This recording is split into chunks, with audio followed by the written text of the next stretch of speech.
All right, guys, so we are at Animate Orlando, and I have run into Steve Whitmire, master puppet performer of like all things. All right, so first off, how are you enjoying the convention? Well, I'm having a great time. I love GalaxyCon's conventions. I love them. They're very classy.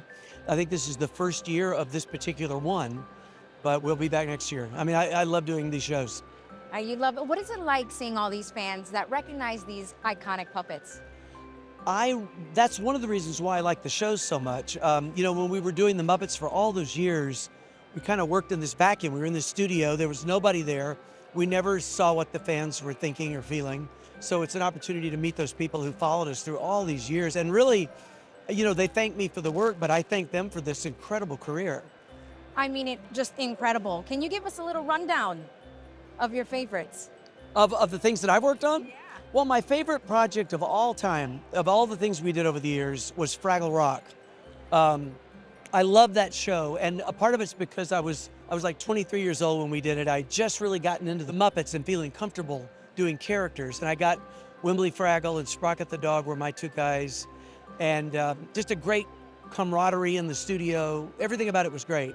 And then, of course, later on in my career, we unfortunately lost Jim Henson. But I was fortunate enough to sort of inherit Kermit the Frog to some degree as a character.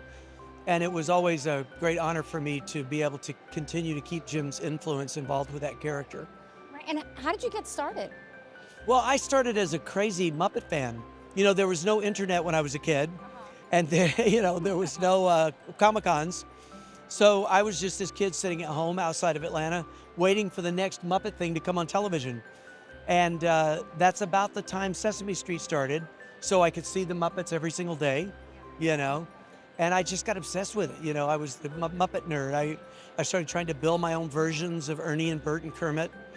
And then when I was 19, I met a man named Carol Spinney, who was Big Bird and Oscar, and he kind of recruited me into Jim's company. Jim was looking for new people. What was that like meeting Jim? It was amazing. It's indescribable.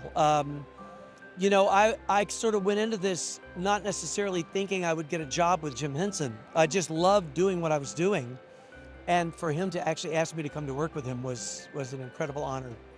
That's amazing. Well, thank you for taking You're some very time welcome. to talk to me. I know you were eating your Absolutely. pizza over by Rizzo. I'm gonna go eat pizza with Rizzo, yeah. Yes. Oh, final question. Yeah. Now, our show is all about film. Yeah. So I'm curious. What film do you think people should see before they die? Oh my God, there's so many. See a lot of them before you die. I mean, oddly, being a guy who worked in films like with puppets, there are very few puppet films I would recommend you seeing. You know, I love doing the work, but I'm not going to tell you to go watch all the films I worked on. I really love the Rocky Horror Picture Show. I'm still a big fan of that. If you have never seen the original Rocky Horror Picture Show, this is so ridiculous. I love anything the Coen brothers do, like Oh Brother, Where Art Thou, Blood Simple, all of their films.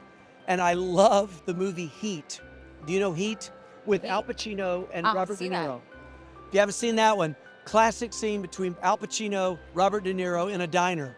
One of the best movie scenes ever. You've sold it to me. Now I have to go watch it. Go watch it. You should too. Thank you. You're welcome.